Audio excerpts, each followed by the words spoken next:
Good afternoon, it's Joyful Hermit. I'm going to try a second time here for part 2 of my Hermit dilemma, my Hermit Vocation dilemma, the trajectory vocational shift in the Hermit Vocation, part 2. And I just spent, I think it was an hour and a half long, but I got into too many details. But I want to share the chronology of my hermit vocation and 3 times that God blocked or stopped me from canonical approval. But I did it in too much detail before. And I get myself into,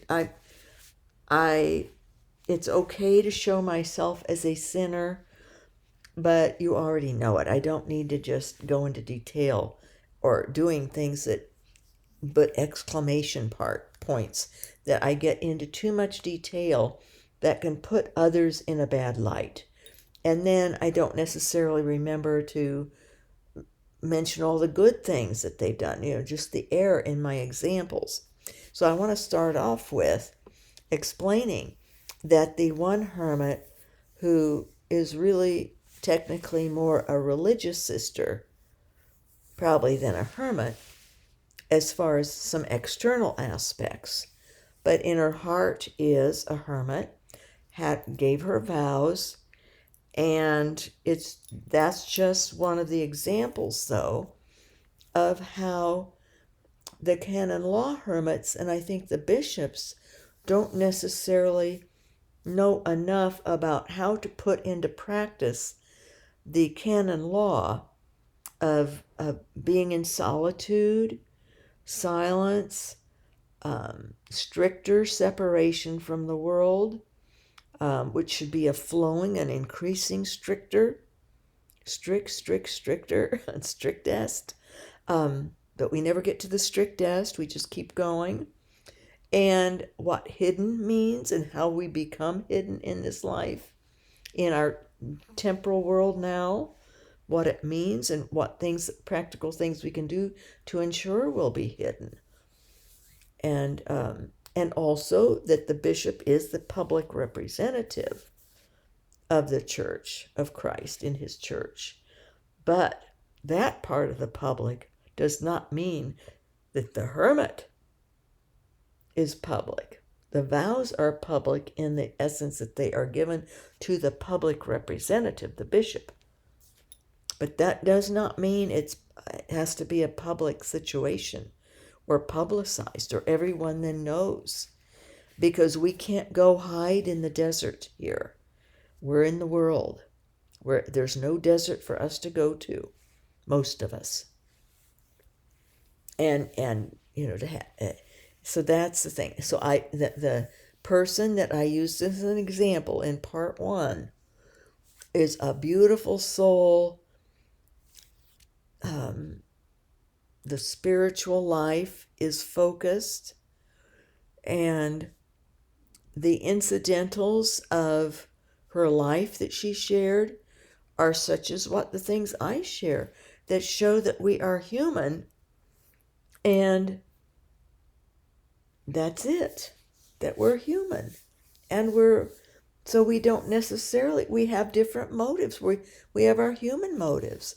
I didn't mention, the sharing of probably of situations of a hermit can use their hermit position if they're wearing a habit and call themselves and say what they are and get people to give them things that they were maybe selling to earn hard-earned money, but felt obligated then to just donate it to this hermit, because the hermit says, oh, I like that, but I don't want to pay for it, and I need it for my hermitage or for my chapel or whatever. See, and hermits can get in the habit of that when they are so publicized that people see them. And often people then will give them things, to give them money or donate or take care of them or whatever, not realizing that that's not part of what hermits are about. They can get donations, I suppose, but it's not ideal. They did in the early desert fathers, probably. Maybe some of them begged if they couldn't, barter with their mats and their baskets that they wove. But in our times, we don't need to do that. Hermits if they're disabled, they have retirement, or they're on disability, or they have, like I had a modest inheritance that I'm eating up, using bit by bit because of inflation. My income isn't cutting it with inflation, but monthly, but it's very low. But I, am not, I have something I can sell. If I get it finished, it would be better. But yeah, so it's all these things that we do that aren't in keeping with the canon law, strictly in keeping. Setting aside all the ways that we can philosophize and metaphor away and justify what we do. Bottom line is we ought to know, and I think we do know deep down, but it's hard to live stricter separation, ongoing stricter. It's hard to. Or maybe in that woman's case, she'd been a religious sister long enough in a non-cloistered community that making the transition was hard. And who knows, maybe she asked her parent not to come live with them and not to bring the person. And it probably seemed great to have a priest, but even Charles de Foucauld couldn't celebrate Mass. It was a while before he got a dispensation from the Vatican to celebrate Mass by himself. The priest has to get permission, at least at that time period, back in the 1916, or well, before then, probably 1912. I don't know how long he was in the desert, maybe 2 or 3 years, not long before he got killed, but he had to get a dispensation to be able to celebrate Mass by himself, and to have this. He had a Muslim boy help him be as an altar server. There were certain things he had to do properly at that time, in keeping with the church laws for celebrating Mass. Priests have laws too. So anyway, my video, the long one that I did, too much detail, and I got off on other examples that I think could seem just very critical without, and they are critical, not meaning to tear anyone down, but to show how the canon law can be so misconstrued even by bishops in their eagerness at times. Like the one bishop was very eager and approved someone he didn't know, and way too young, and set her up for failure, in essence, because he didn't know. He was eager, new to bishop life, newly assigned as a bishop, first diocese, and didn't know enough about, or decided he could bend the rules of solitude, but for pity's sakes, to live with her with her parents at home, large family, but they weren't. They weren't there, but they would come visit, parties for the nieces and nephews. It took too much temptation living at home with mom and dad in your childhood bedroom. Too much temptation to not be able to have that one-on-one with God, and to feel that utter aloneness that hits when you are truly alone, and you are then faced with yourself isn't enough, and you meet God in a way that you've never met God before, in that kind of aloneness, and also when ill and suffering, and there's no one there comforting you. You meet God in the pain. You meet him in your agony in an entirely different way than you've ever known God before. So that's the reason for the solitude and the silence.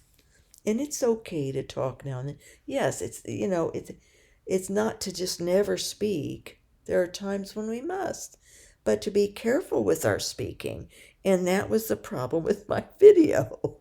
I got into the details and lost boundary sense. So I'll try again. I'm just going to briefly, I want to explain my dilemma is that God, with this Canon Law Hermit thing for me, that I had requested now at the suggestion of this canon lawyer and Chancellor Canon Lawyer, who it did make sense in many ways. And I see the writing on the wall. The reality is the Canon Law 603 is here to stay. It's what the bishops know now. They know of that now. If they didn't before this summer, they know because it's been in the national news, in the secular press even, with a bishop in Lexington, Kentucky, approving a diocese, canonically approving by church law, a transgender hermit. And the transgender hermit himself, to use the proper pronoun now, himself publicly gave a statement that he had been a female but transitioned into a male, but was a consecrated Catholic hermit by Canon Law 603. And of course, that created a maelstrom of public awareness and debate. And the bishops now have it on their agenda for their fall conference. The United States bishops do, to try to figure out how to get themselves out of this jam, because it goes against Scripture in many instances or aspects, and of as far as not that he's a hermit or anything, but that the aspect of the church approving of someone with that issue of gender, what do they call it? Gender dysphoria or something. Confusion about gender. They find what they think they are meant to be and are convinced, and maybe are. I'm not judging, I don't know.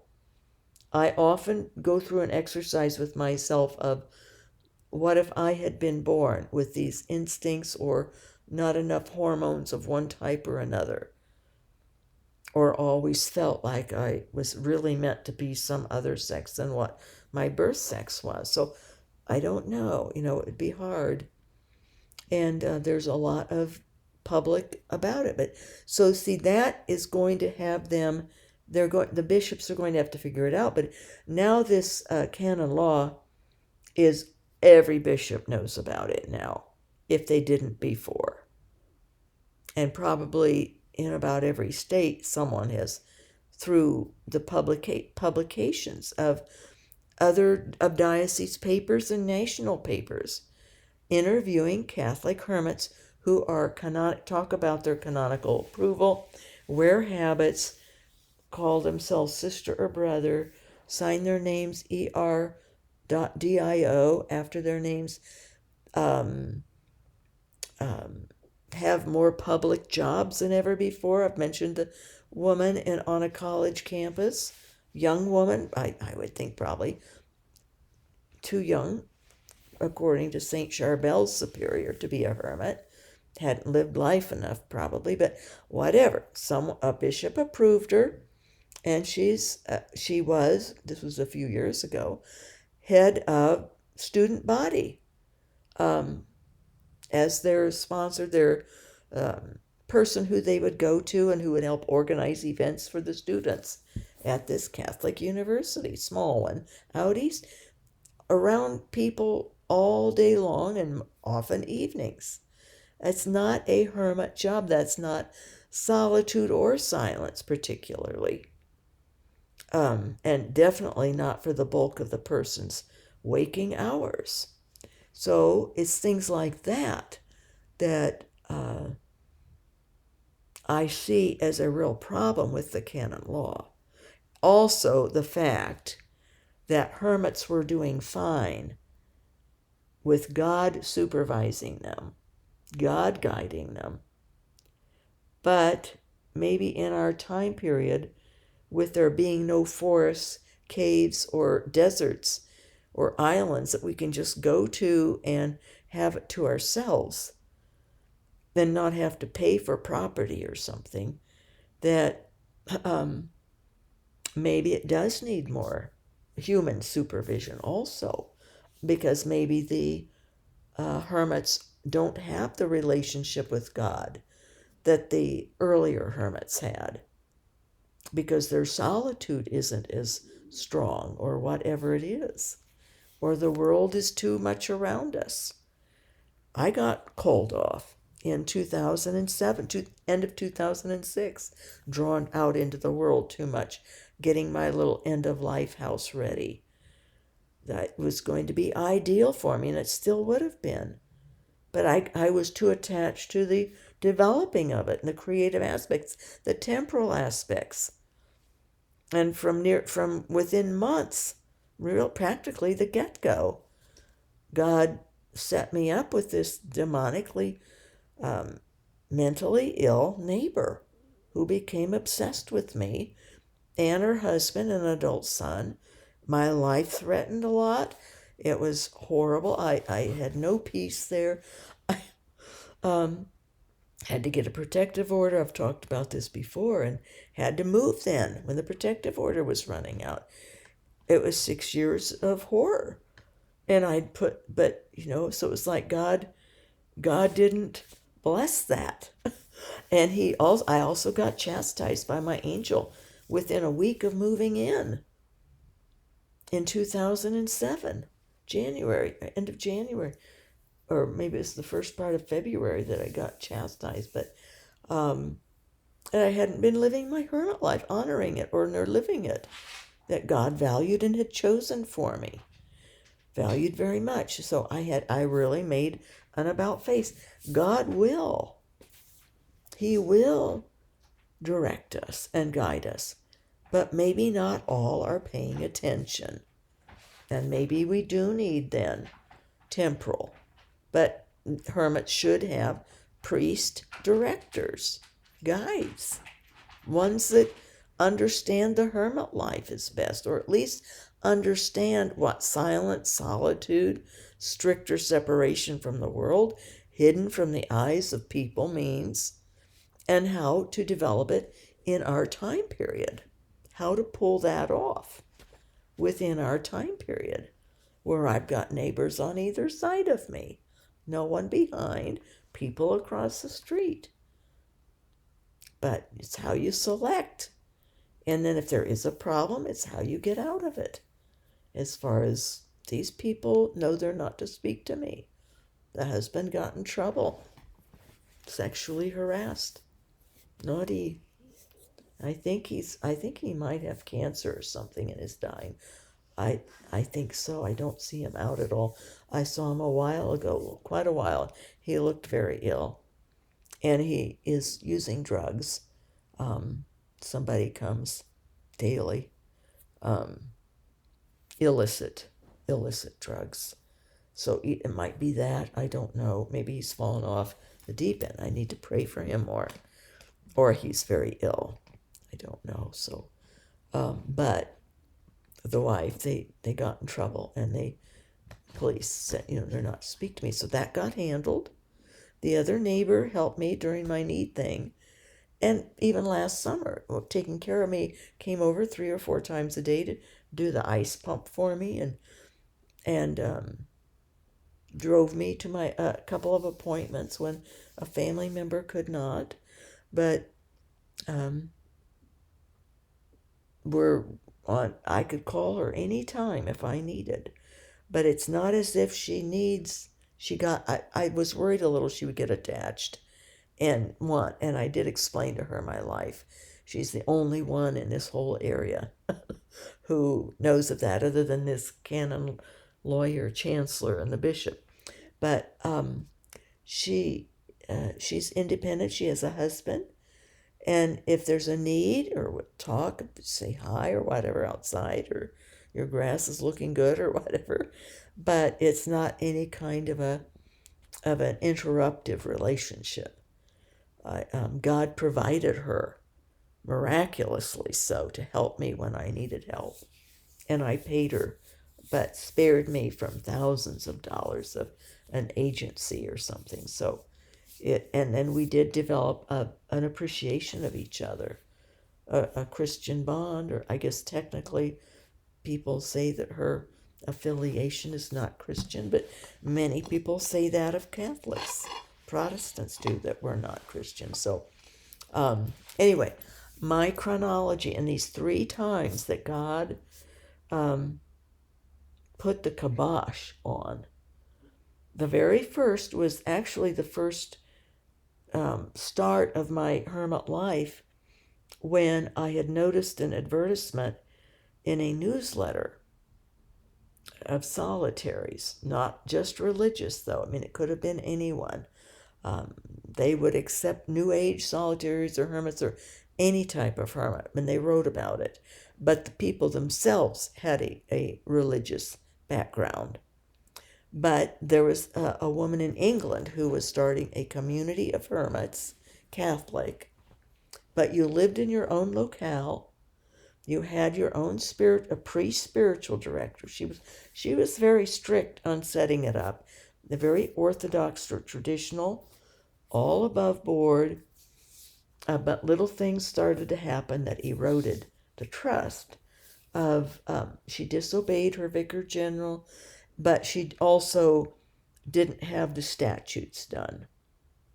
She had nothing ready. And a long story short, I didn't even know, my spiritual father and I didn't even know about this canon law. He hadn't heard of it. I hadn't come across it. That was back in 1999.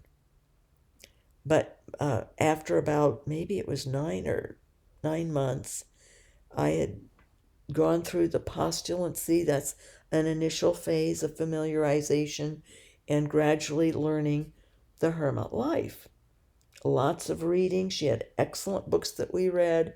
We corresponded back and forth to her, and other people were dotted around, mostly in Europe. It was just growing. Maybe there were 10 of us at that time, or 11. And it was ideal for someone like me. Set up our horarium, our hourly schedule during the day, and realized very soon I needed to be very loose with that because of my pain. I couldn't just stick to an hourly thing. I have to flow with the order of the present moment. And she thought that was fine. You know, she was learning too of different things that would come up with people. Very workable in that way. But then it came time we were to put on the habit. That was after entering my novitiate time period. So this was maybe 6 months of postulancy and then the novitiate. So, and it was a modified Carthusian habit. She was being assisted in developing this based on Carthusians by someone at Parkminster, superior or someone who was allowed to speak, interface with the public. Although I've heard they've gone more lax now, so maybe it was just one of the monks. I don't know, but I think it was somebody. It was a priest of some sort, a monk there, but I don't know if it was the superior or not. And so it really had tremendous promise. Except when I put on the habit, that was very difficult. The one good of that is that I had to die to myself. It was mortifying for me to go out of my house wearing a habit. And my son was very upset. And for that, I now regret that I did. I thought he could take it. He was heading to college in 4 months, and all of my other they had all and he had agreed this was good for me, going to be good, because he knew he would be gone. That would be it, once they go to college. It's pretty much it with your children, if they're in a independent and active career path. So but that's the one thing about the wearing a habit. The only thing initially was is that you have to really die to yourself to wear something like that. If you are self-conscious, and I am and was. But then I was supposed to, but I've mentioned this before, I had people just come and think that I had wisdom for them, or I was a religious sister, the name, a different name, Sister Pio of the Wounded Heart, supposed to have a name.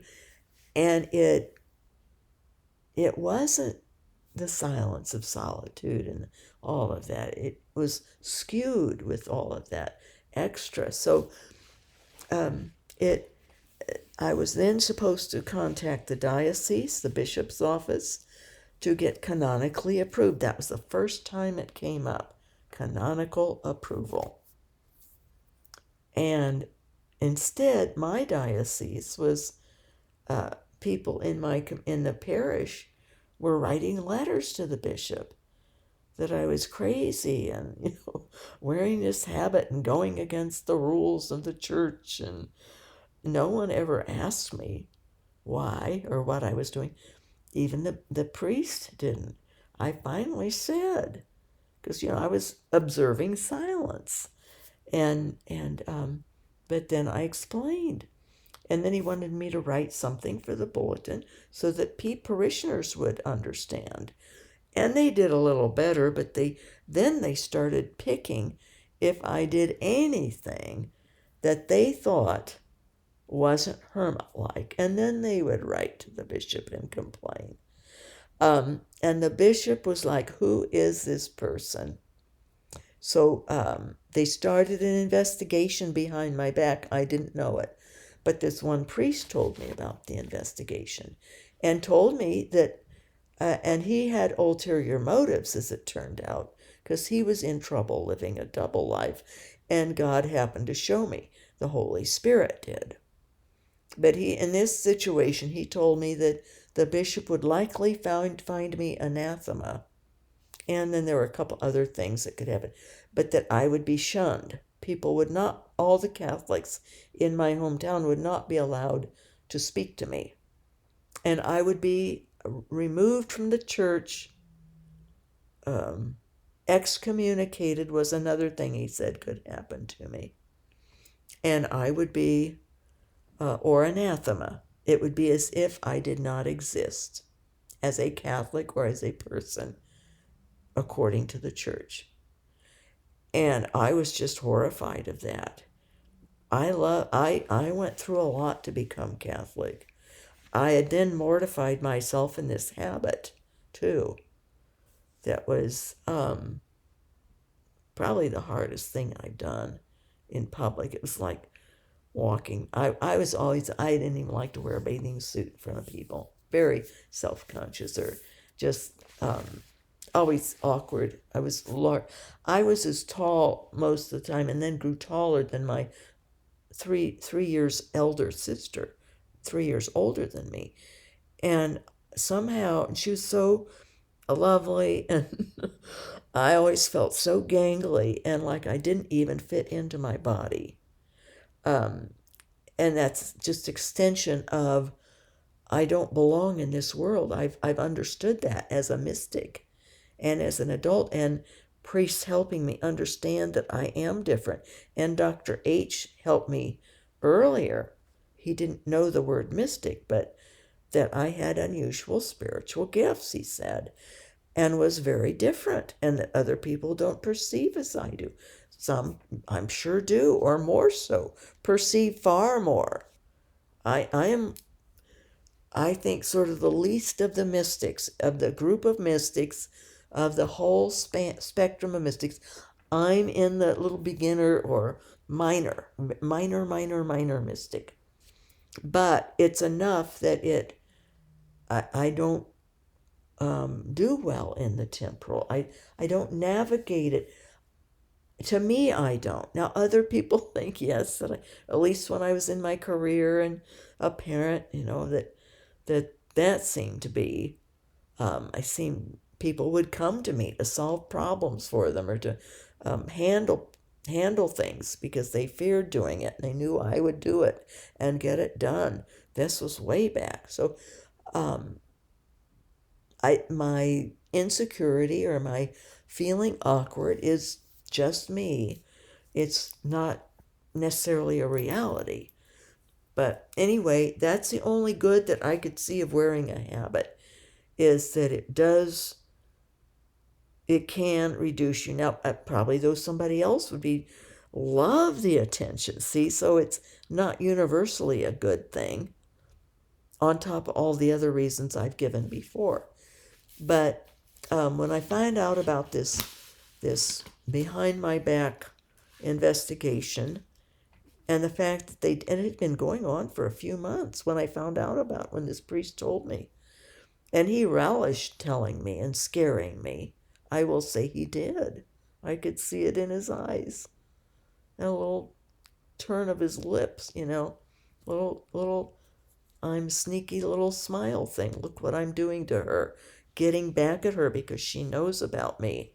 She knows about my double life with my lover priest, other priests. So it can get awful, can get ugly when you know things about people and they know you know, but they're covered because they've destroyed you.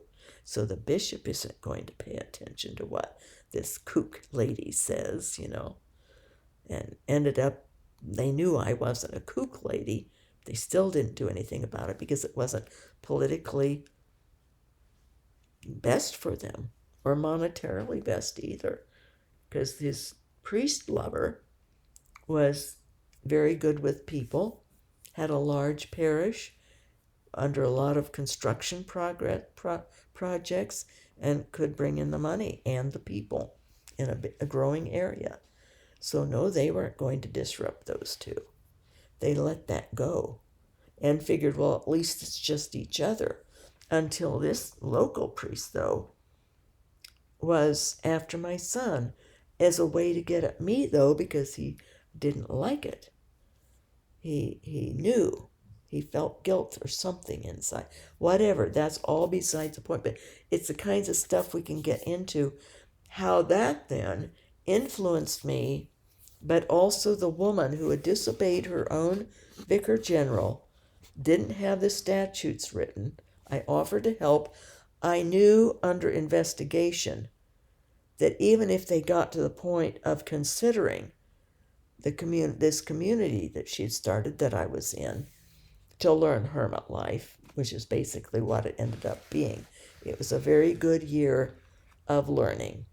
She had great curriculum, and I took it all very seriously and lived my orarium as best I could, and then I had to modify it, but it was excellent. But I knew that the diocese, if she didn't even have her ducks in order, and she got angry with me because she says, well, other dioceses don't care that I don't have them. Well, see, that's the church. That's the human part of the church. Not all bishops will care or think the same. Mine was going to be that way. I knew he would. They wanted authenticity and things properly done. They weren't doing a halfway community being developed. Had to have their ducks in order. Things had to be proper and set up, established. So, and then she also, her pride showed very much so. And she was more desperate for me to stay in, begging me to stay in, despite it and blaming me and, well, make your bishop know, make him understand. They were doing this investigation of me. It was like the Inquisition time period for me. I couldn't. They hadn't even told me about it. They wanted it secret. This priest told me just to taunt me. So, no, I didn't have control over their investigation. I didn't have control over convincing them. She was so desperate for me to stay in. Her ego was to be prioress, to have her own order, her own community. And that's the other thing. She used her letterhead, prioress. And her vicar general said she is not. I told her months ago she was forbidden to do that. That this community will take at least 30 years. We're in the beginning stages of setting it up. And she has to do it according to how it's supposed to be done. And I mentioned it to her, though, that I had called, to make sure, because when I was under investigation, I thought I need to make sure that this is legitimate. My spiritual father at the beginning said, no, it's fine. You don't need to call England to double check. But in the end, I did, and it was legitimate, but she was not obeying, not in obedience, not doing what she had been told to do, which, of course, is key. When we'd already read these desert fathers, the ones that were helping were already advanced in their spiritual lives. The ones that would come to try to learn from an old hermit, they pretty much knew, that obedience and humility and following things exactly was what's necessary. Not to go off on your own and not to let pride take over. So I dumped the habit, because I had already seen that the habit was just attracting people to me because I stood out, and people trusting me with things that they didn't even know me. And then, like, my car mechanic didn't want me to pay. No, you're a sister now, no, I always do this, and, you could get to be real usurious. And I've known instances of Canon Law hermits who have taken advantage. They wear their habit, they call themselves sister or brother, and can get freebies.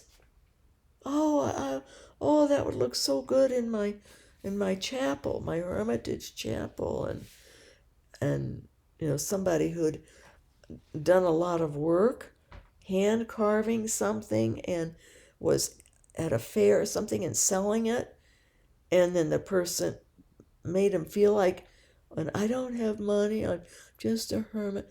Well, no, we're supposed to earn money if we're able-bodied, and if not, then you would have disability pay. It's not used to get freebies and to use the position and the habit and your title as a religious sister or brother, because a hermit wouldn't be known unless their essence, unless the person saw holiness in them. But no, in that instance that I was mentioning, that was upsetting when I won't say how I found it, I read about it. The person didn't even recognize, had gone so far, wrote it openly, published, and it's not the woman that had been otherwise, on me for many years, but somebody else, a different canonical hermit. And the person, that's how he made his living. And she got it free for talking about her, what she wanted it, and she was going to get it. And she had money. People had been donating to her for all the time. It can become a real trap, being a public hermit like that, and that mindset, because Catholics themselves build them up. Build up give things. Think, oh, they've given up their life. I'm going to help them. Or here, Father, take this $200 for your upcoming vacation, or take this 1,000 or whatever they want to get, or here's money, here, take this cash. Hey, I want to be on parish council. I know how it works. We're human. And the human part of the church can be just like anything else, any other organization. And our vocation. So that was another thing that the habit just brought in all this other. And I was spending time arguing. No, I'm not. I'm paying you what I always paid you. It's just me in here. But the habit really affected the car mechanic and the respect. And some people did have respect for me. But others, then, because of the habit, noticed any little thing and would, like I said, would report. But anyway, that was that. I didn't want to risk anathema. I figured they wouldn't excommunicate me, not in this day and age. But the anathema, I thought, who knows? Because that priest had already done his sermons from the pulpit against me with the soup kitchen debacle. So when I was scapegoated out of that, but God pulled me out of it, though, because he wanted me to move on into what was next. He knew my body wouldn't be able to sustain running a growing soup kitchen. I think we were up to 500 quarts of soup a weekend on a Sunday, and then Monday maybe it was less, maybe 300 quarts. But it was expanding into all kinds of other things. It was exciting. I loved it. It was hard. That was a terrible detachment to go through. Lots of tears and sorrows. So that was one time that put a stop to it. God literally did in many ways in that way. Then, about 7 years later, I was a private hermit then, 2000. But from 1999, 2007, this person who had me contact her and all, and had things to help me become a canonical hermit, was pushing that. But that, I'm trying to forget what God did that time to put a kabosh on it for me. I think my Reverend Monsignor said, no, you don't need that. Go with your spiritual life. And then as it turned out that he didn't really know that much about canonical approval. And this was the other thing with that situation, that time, was that where I thought maybe I'm supposed to be, because this other person was really pushing canonical approval. I thought, well, maybe I'm supposed to, maybe God wants this. No, God didn't want it for me then in 2007. He wanted me to go on. And Reverend Monsignor wanted me to change my blog title from the Complete Hermit, then, about a year later, to the Catholic Hermit. He liked the Catholic Hermit. That's what he wanted. So I did that. But I did not do the canonical approval then. Then in 2012, I think it was. The bishop, he had become very grateful to me with the mystical things that I learned about another situation in his diocese that was really could have been very bad for the church, for the diocese. And it was horrible. It would have been tragic for young boys. So you get the drift on that one. That priest that God gave me insights on. But so, and I even forget how it came about. But the bishop, he was getting ready to retire and he was going to canonically approve me. But at the very end then, He said no, because he was getting so many retirement parties. And those took precedent for him over canonically approving a hermit. And that really spoke to me greatly on two levels. The temporal level, that a bishop would honor more social parties for his retirement, even though giving your hermit, I had already then been a hermit for 12 years. With my spiritual father guiding me and living that life, 12 years. And private vows, my ceremony, I've explained that. But the bishop said he ran out of time. He had all these parties to go to. And I said, I didn't push much because I knew the Lord was in this. That the Lord, because I'd left it up to the Lord. And the bishop knew me very well. He'd been my spiritual director a while.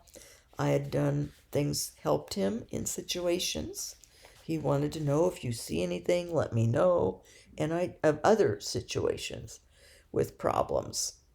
And one including the new bishop that with a religious order that the new bishop was starting. But anyway, but before the new bishop came, the current bishop was going to canonically approve me. He says, well, we got to keep it simple. I've got so much to do. And he was elderly then. And I said, oh, yes, nothing, just you and myself, even in the front pew before the altar. It's fine, because I'd already had my big ceremony with my spiritual father and myself. And that will always be the beautiful, the meaning, the one that I look to, and that God consecrated me with that. And that's the one I've lived all these nearly 25 years. But then a little later, he says, it was a few days later, I have all these parties I've got to go to. I just don't have time. Just wait and take it up with the next bishop. And that, I found humor in how God had done that, because I saw that this bishop didn't take it seriously. His social life was more important than the vocation that the church had created this law for. I mean, do you see the irony? I do. But I felt relief, because I knew this was the second time that God had stopped it. So, I didn't even have a third time then, because the new bishop came, and I could tell it was his first bishop assignment, fairly young, very enthusiastic, and a power person, energy and power, and I think he wanted to show that he was a shaker and mover. And because the retired bishop had become very, was always very staid anyway. That was his personality. Very cautious, very careful. Didn't initiate anything new particularly, or not a lot anyway, or kept things very, very under wraps, tamped down in the diocese. Safe rather than sorry, maybe would be the secular motto. Rather safe than sorry. And he had lived through bad things where he had come from too. So there's reasons why people are how we are. But this bishop, and I didn't know for about 6 months after he had done it, or 4 months after. The new bishop was there 3 months and already had approved a young woman right out of college to be a canonical hermit. And I didn't take the diocese paper. I stayed out of the temporal, because that was a distraction for me in my spiritual life, and going to mass and things, and all the busyness of what everyone's doing, and in the diocese. I just didn't want to have that extra mental clutter. So but it was actually this retired bishop who told me. And I looked it up then online and saw the article and public mass up in another part of the diocese, and photos, and the person's sister had been on the Catholic radio and also had published article about her sister being a hermit, and gave her history and background. That's how I know so much about it, but I'll cut it short. Bottom line is that she lived in her parents' home. She didn't have a job, didn't have a means to make it. She just graduated from college. And how she came up with wanting to be a hermit, they were a large Catholic family, and they had a priest friend, and he was going to Russia on sabbatical, or for a month or two or something, or 3. And she went, he said she could go along with him. She wanted to go. And she came across the Russian pilgrim, and the Jesus prayer thing, but also the Russian Orthodox hermits. They might have visited a monastery, but she encountered that there, and decided she became enamored with it, the romanticized idea of being a hermit, and came back. Here's this new bishop, and within 3 months, how he knew her well, in 3 months when he's just getting to know his diocese, I have no idea, but obviously not well enough. Trusted maybe the priest family friend, who, it would be hard if you were good friends with the family. And this young woman wanted so desperately to be a hermit, and canonically approved, wear a habit, and someone had probably donated a huge crucifix. She had a huge one they had a garden shed. That was her chapel, her prayer area that she would go to. Not in the winter. It was cold. It was Midwest, so winter she couldn't. But she literally lived with her mom and dad, where she'd grown up, and her brothers and sisters would, and nieces and nephews and family. It wasn't silence. It wasn't solitude. She ended up, she would write about these things. I found her social media, because I couldn't, it was probably 8 years later, I couldn't find out. There had been no reports how she was doing and online or anything. And it was like she had disappeared. Well, she had. She hadn't lasted a year. She loves children, or did, and she would have birthday parties for her nieces and nephew, then go to their elementary schools and be like but in her habit and everything. I don't know. You can't make it up. You can't make it up. And what if the diocese is supposed to guide the person? I think she had but maybe it was that priest, the family friend priest. Maybe he didn't understand hermit life, and what silence of solitude means, and what hidden from the eyes of others means, or stricter separation from the world. That isn't. Hadn't had experience in love or loss of love, way too young, and didn't make it, but was really set up. But I think the eagerness of the bishop, wanting to demonstrate he's doing new things. And he also brought in a friend came who left his religious community to start his own. And this bishop, the new bishop, then was at the same time sponsoring that, a new religious order. And that fell apart too, because it's too much too soon and not needed. If you can't find a religious order in this day and age to fit what you want to do with helping the world, you got to keep looking, because they're out there. There's but hermits are not religious orders. But this wasn't a hermit religious order that the bishop was sponsoring. But it was just, but it was good. He wanted to show that he was a change agent and open to ideas and doing things. And since there's one person from the sounds of the write-ups of her who is living in the way, wearing a habit though, and all, taking a name, and but two others no, not wouldn't pass muster in the traditional of the 2,000 years of hermits.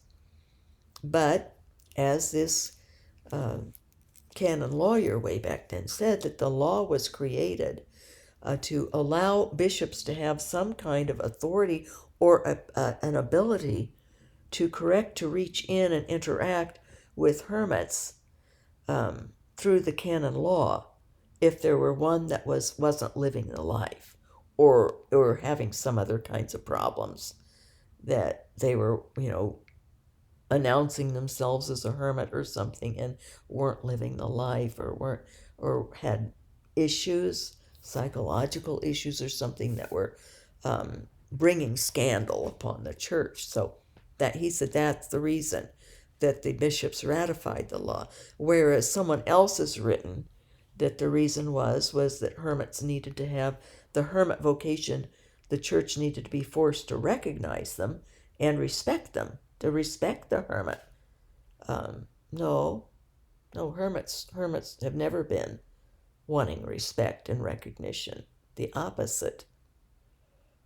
That's why Anthony, when people followed him, I think it was Anthony the Great, one of them stayed and developed monasteries, developed the Cenobitic life, and no longer was a hermit, but started out for a couple of years, but had so many people come that instead made monasteries, made a monastery movement, started that movement in the 3rd century, or 2nd century maybe it was.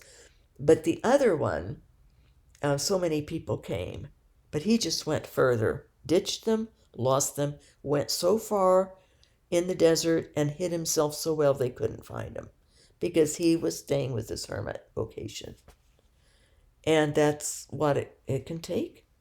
But if you have people noticing you and things. So in our day and age, to not be noticed means you don't dress like a religious brother or sister.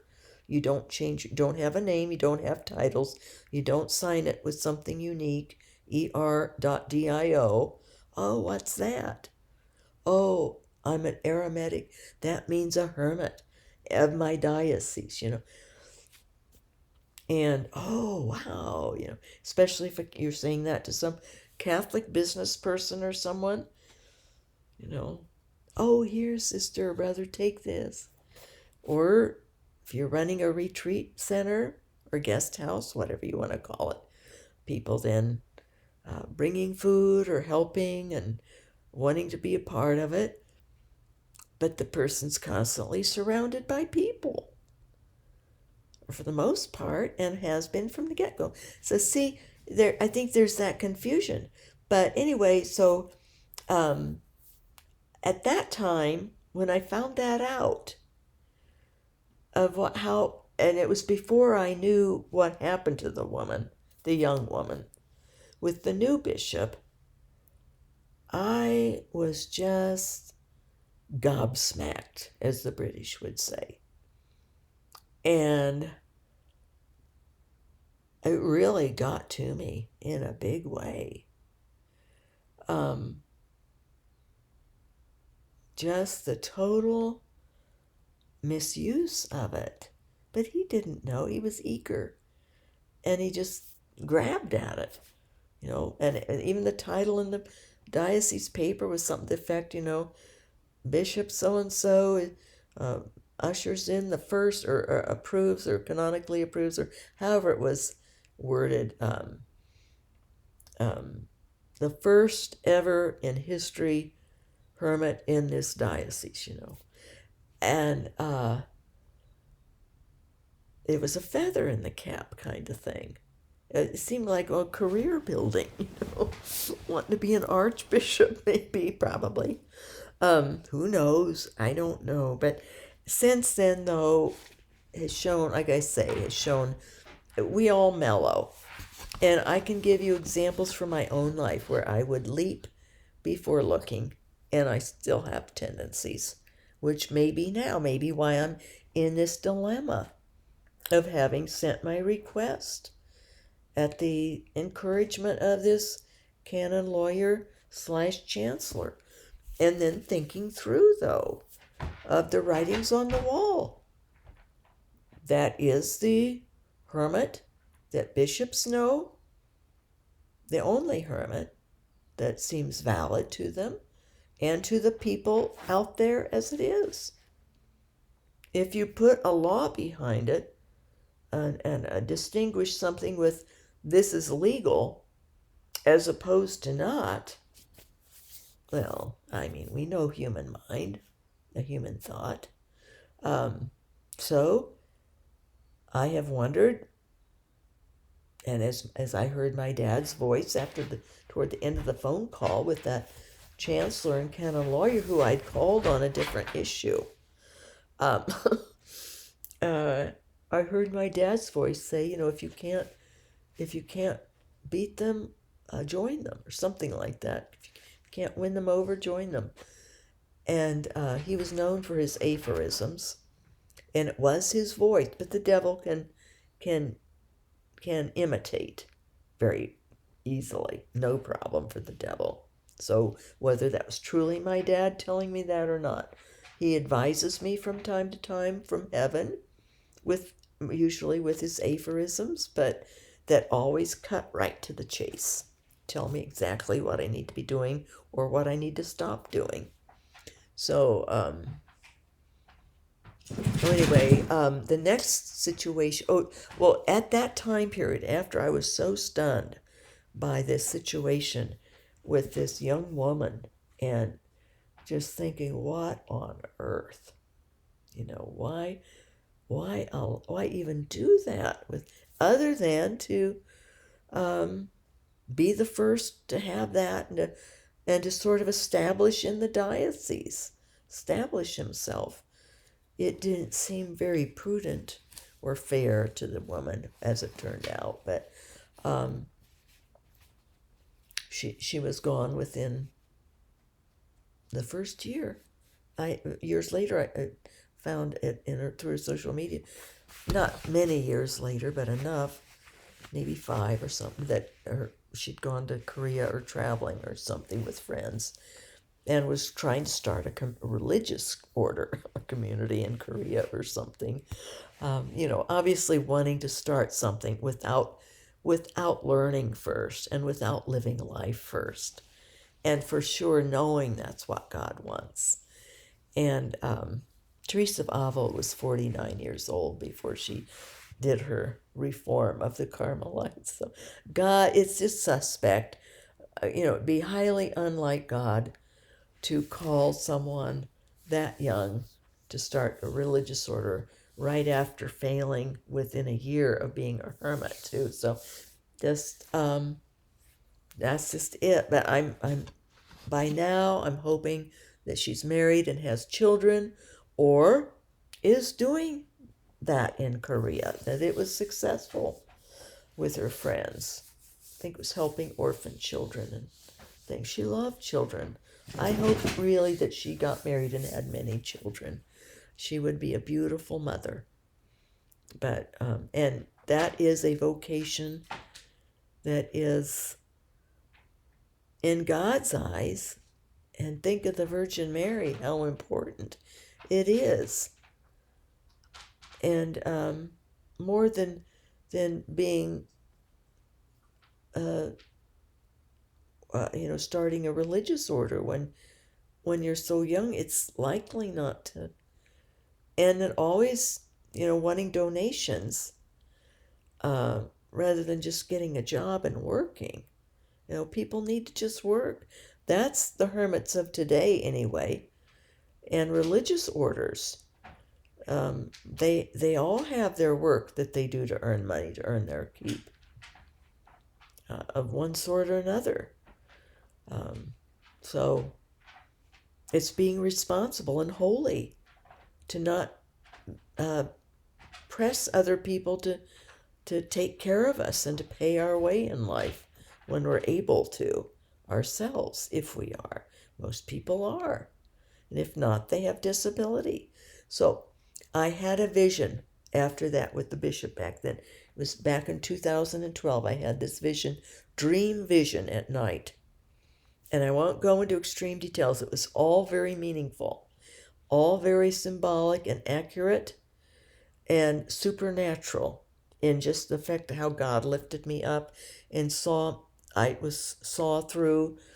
It was where I was up against bricks about a foot away, but could see through the bricks, and on the other side, and this was accurate in the real world too, where he had lifted me up. It was the back side of a church, right behind on the other side of the brick wall, and up at that level was the altar with the tabernacle and the crucifix. And I was able to see through in this dream vision that particular bishop standing, looking at the crucifix was straight ahead, and then beside him in the center, between him and this other person, was a huge stack of these canon laws, exaggerated, as if practically as if the laws were in all these books, many. There's 1752 church laws, and they're fine. They're obviously needed if hopefully they can enforce them. It's hard. But as my spiritual Da once told me, there's no police force to enforce it. We just have to hope that people will live right and that bishops will do right and follow through and enforce when they see infractions. But we need the guidelines because the organization has grown and people then do things wrong. It's just like civil law. The more we have in our lives, now we have internet laws that if people break internet laws, because they take advantage for scammers or different things, all kinds of stuff, stalking or libel or doxing or scamming people. It's against the law. We have to have the laws. Then the police get involved, that kind of stuff. So, and same with the church. It's so huge. And we're sinners. We're not fully sanctified, and we're capable of sin, and we do sin. So, but it's whether or not any given bishop will follow through, even if they have a hermit who's not living the canon law as best they could. Do they have time to deal with it? Who knows? Evidently not. I would say not, based on none of them that have been that I've known about. But sort of set out on their own to fend for themselves and not follow up to make sure they have a really, top or in line with the diocese, with the bishop's focus, spiritual director or confessor or things. So that's all things that could be worked out. But there I was lifted up, and I saw him with these huge pile of canon law volumes of them, just exaggerated volumes. In reality, I think there's two of them, two very thick ones.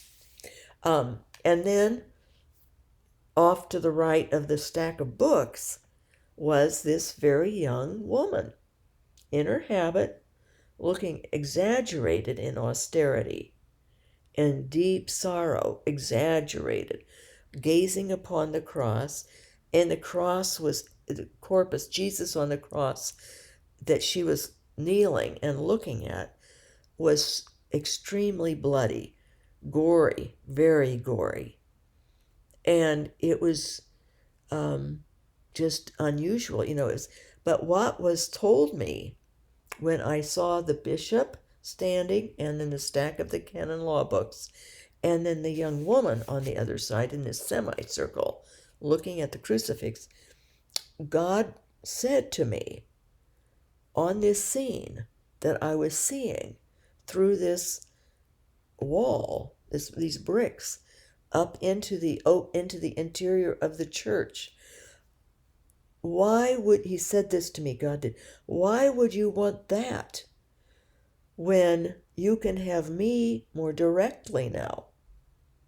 And as God said that to me, why would you want that? Meaning the whole thing of the bishop, the canon laws, the woman, all of that together. Why would you want that when you can have me directly now? Why would you want the canonical approval? The bishop, the canon laws, and the young woman who had been canonically approved. God was showing me this scene, asking me, why would you want that when you can have me, have God directly, more directly now, as opposed to before? So, when I was in that vision, there was no doubt in my mind. It wasn't even a question. What God filled me with was this zeal for God, zeal for God, and love of God. And no, I didn't need that. From then on, there was no question. Who would need canon law approval when you have God directly, or even more directly? But I don't know. See, now here we are, 12 years later, and here comes this situation a week and a half ago, at least that one, a week ago, that I call to get some advice and information on handling situation.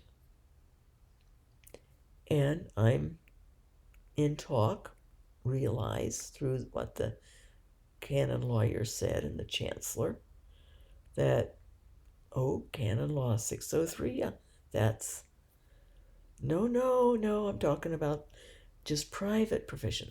Well, no, they don't. That's in the past. The trajectory now is canon law 603. And I know that now. The other didn't even come up until I pointed it out, the private one, the traditional 2,000 years, which is okay. I realize that the trajectory has shifted.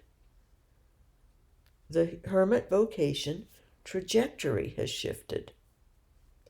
And I think probably for good reasons, that to stop some kind of scandal that could come. And God probably allows that, not the scandal, but a means to try to stop scandal with people who would maybe wear habits and fake being hermits or something, and cause scandal to the church or wrongdoing. But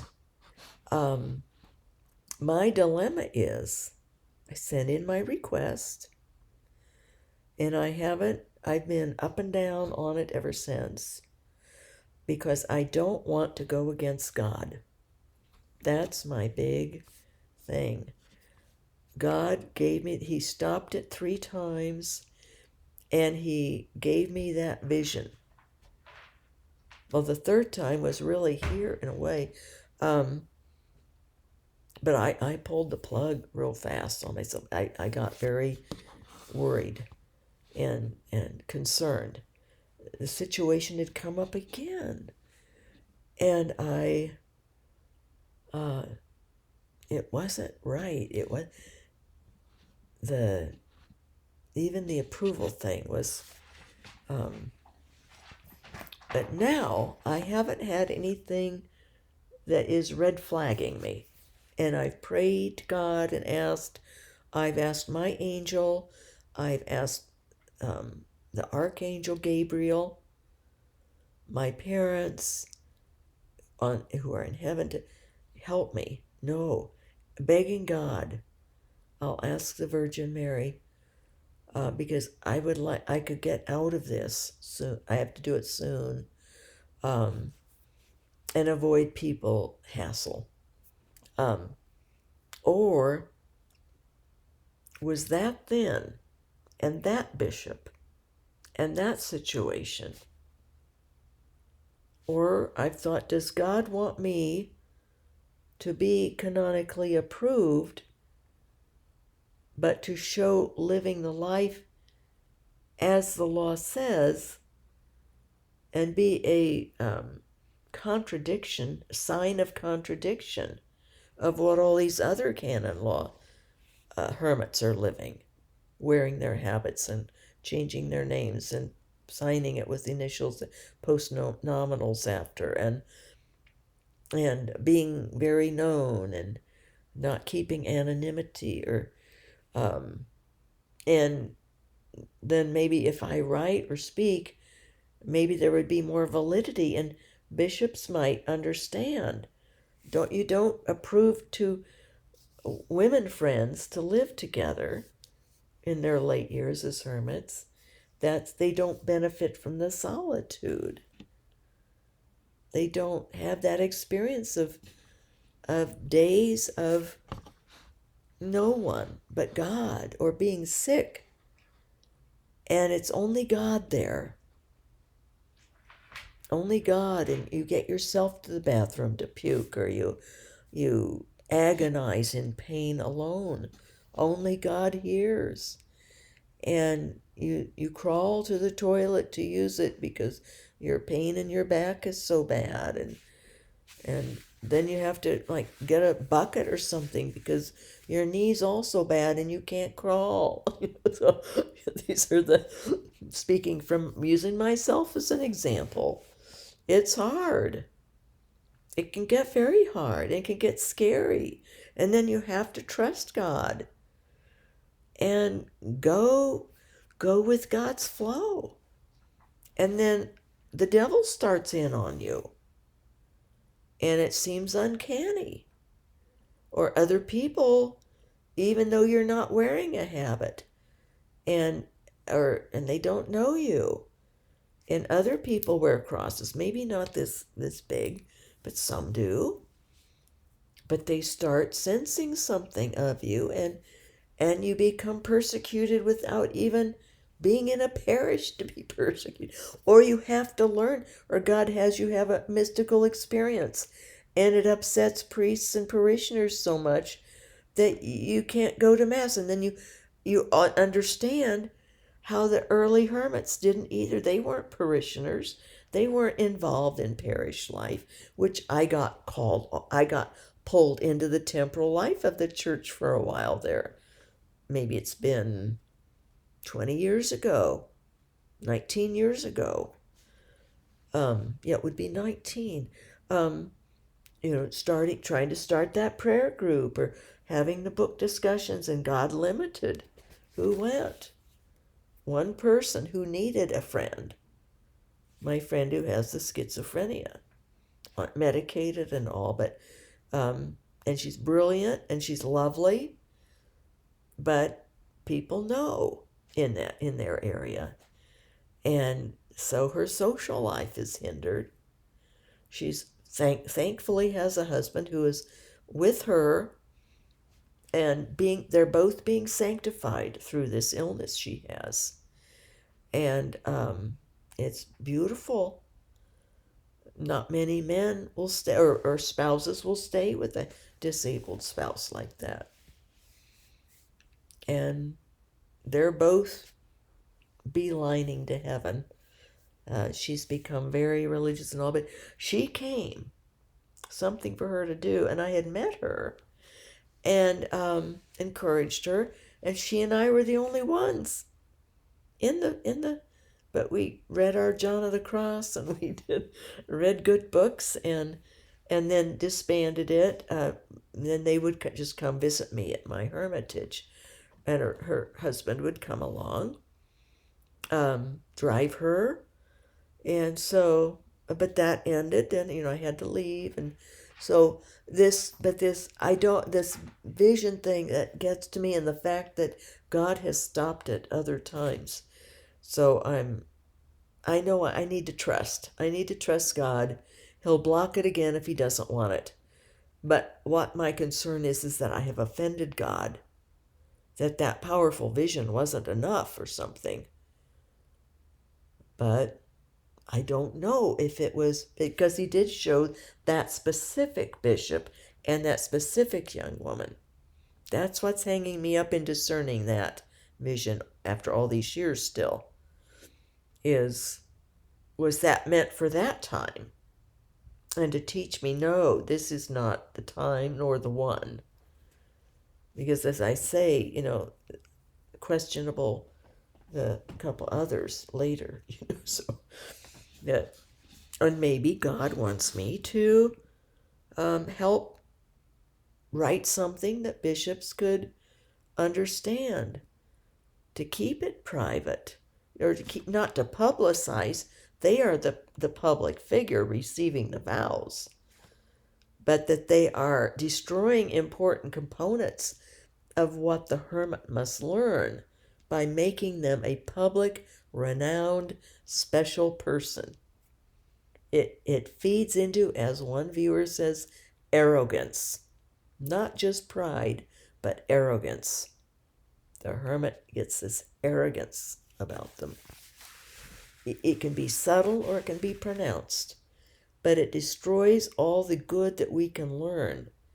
And the whole point is hermits they are sort of like a flashlight for others. Everyone can should live the hermit life. That sounds extreme, doesn't it? Modified. Married, single, anyone. Children. Their separation from the world is minor, maybe even minute, compared to the hermits. But all the things that the hermits go through is good for other people to learn, because it's a spiritual life. The hermit is just living the spiritual life to an extreme, or should be. And the humility is a big part of it. So not standing out, learning to be nothing, passing unnoticed, nothing to God's all. And so that's a thought for all people. But also, though, for those of you who are single, alone, even suffer, God may be calling you to the hermit vocation, where you will be asked to go through more. A stricter and every day, This day stricter, the next day even more stricter.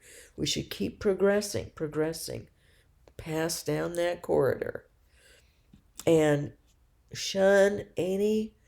educate the bishop, not to have a big mass, or I would anticipate just in the front pew, right, or before the altar, repeat the vows, the bishop alone, or in a chapel, or in his office. It's we have Christ in us. We don't need a tangible host to prove.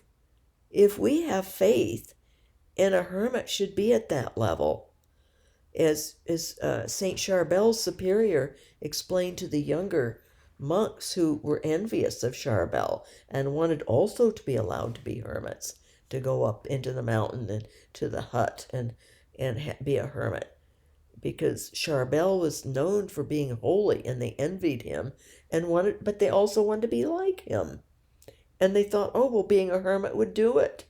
But the superior mentioned, no, a hermit must be advanced in years and honed by much suffering, and advanced in a life of prayer, and having lived much life, and be able to take care of himself and cope with being alone and handling things on his own or her own. But everyone, could be a hermit. I'll have to think of some clever title or something for that would show,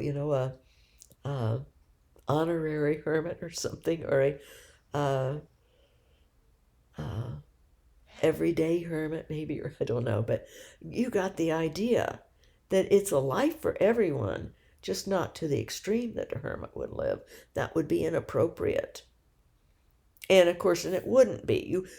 Being married, you couldn't begin to have this silence and solitude. That would go against the marriage vocation. So live the married vocation well. But there's aspects of hermit life that couples can adopt, that a family could adopt. Especially the humility part and the stricter separation from the world. To learn a little separation, to be aware of the temporal world. And as I say, be aware of the temporal world of the church. And don't get sucked into the more temporal aspects of the church, because it's us temporal people who bring it into the church. So this is my dilemma. Pray for me. Pray that God's will be done on this situation. I see some good potential for my being canonically approved, but I also see that I want God more directly. If it's an either or, I want God more directly than being canonically approved. But somehow I'm starting to think that it could be that vision was specific with that particular brand new young bishop and very, very young, inappropriate to have been really unfair to her, to have approved her in that sense. And he obviously didn't sense her motives of wanting something grand right out of college. We're idealistic and we want to do something great in the world and something great for the church. She loved the church, still does, I'm assuming. I haven't kept up with any of it, but I'm not with her, so I'm just not interested. I don't even remember her name. And I'm not meaning to be negatively critical. I'm just giving it as an example of what can happen, and that these things don't get corrected.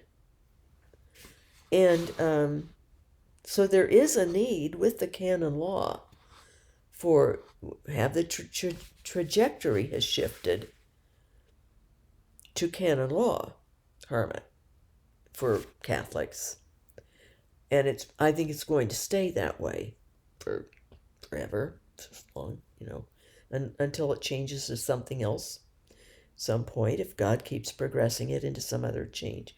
But it has to be perfected. It has to be taught.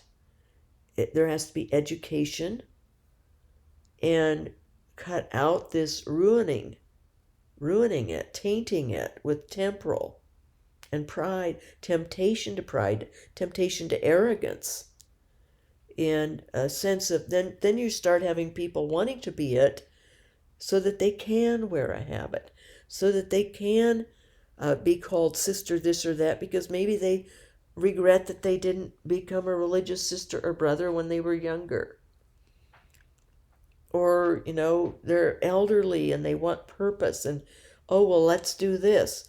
But I don't want to live alone, and we're good. Let's live together in your house. And a bishop approved that then. Two women friends, one a widower, another one I think was divorced or something. The husband was gone, and they're living together and wearing habits, and they go to daily. It's not. They're not benefiting, not setting themselves up for success. And the bishop, though, allowed that, see. And that's where they need to be education. And as I am now, without legal status, I get it that people wouldn't pay attention. That's the world. But I'm fine being strict or separated from it and not having any clout, or it's God who needs to. God will have somebody clear this up at some time, I hope. But, and they've got a situation on their hands now with the transgender hermit in Lexington, Kentucky. So that was approved by a bishop there. So that's a hot potato in our political climate and the social climate, cultural issues and things. So gender issues and laws, and it's a hot potato, but it also is difficult because of scriptures and then the person's career. Maybe being a playwright would be okay, but not being in the theater. That's not silence of solitude or being hidden. As hermits, we have to make sacrifices if you want to be a hermit. Sacrifices, big ones, and increasingly so. And be prepared for the onslaught of demonic difficulties and persecutions and all. We're being formed to be one with Christ, to be, as it says, in the desert, with the crucified one, to become one with the crucified one. So it's serious business, and it needs to be handled thoughtfully, supervised, taught, and not by other hermits, because the other canonical hermits don't get it, evidently, or they wouldn't be living as they're living, or appear, even with the externals. They wouldn't have those externals. And maybe, at first with the habit, when I had it for that 4 months, it did make me very aware. And then with other people seeing me and judging me all the time, if I didn't do this or that they thought was more hermit-like, and off would go another nasty letter to the bishop complaining about this person that they thought was a kook, because the lady didn't have me, if she had her ducks in order, she should have said, you need to get them in the queue, get them in the awareness from the very beginning, not at the time that she had decided, which is far down the process.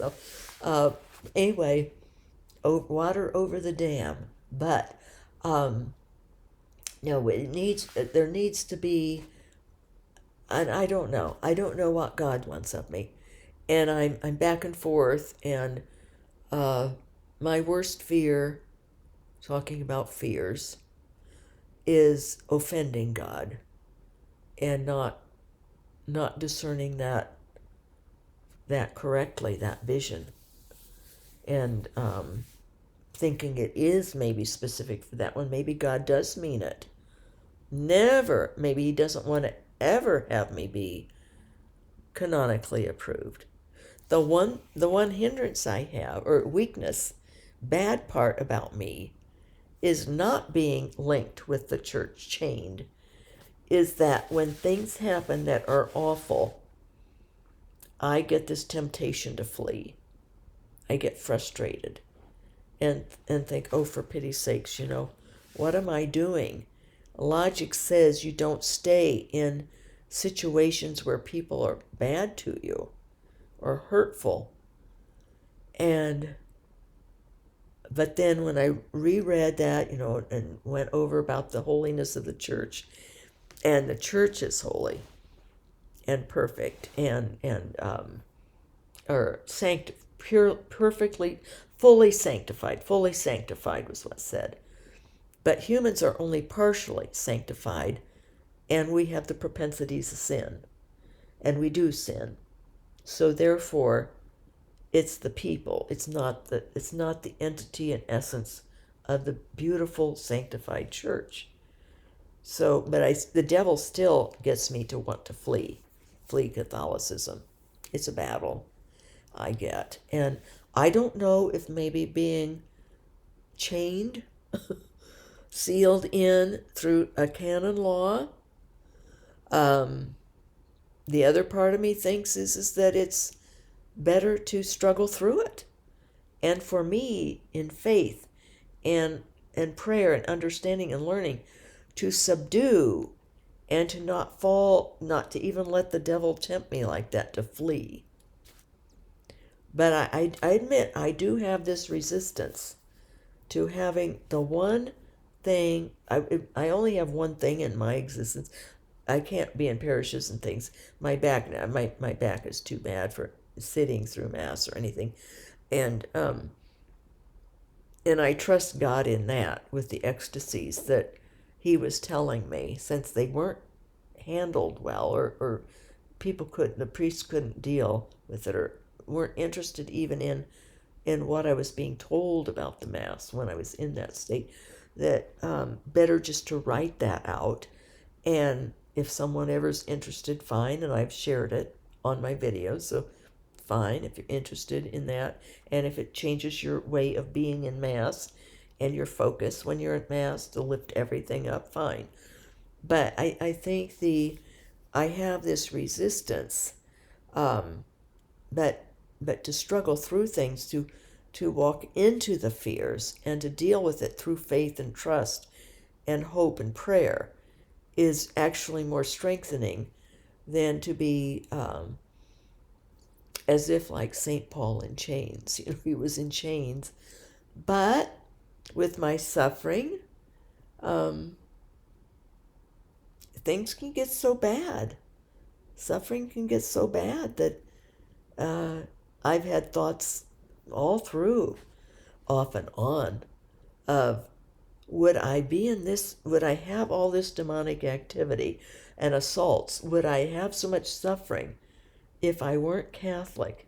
Had I remained in that Lutheran church in California where the people liked me, the younger women were very threatened by me until I had my back surgery and had my big braids. They thought I was after their husbands or whatever. I wasn't.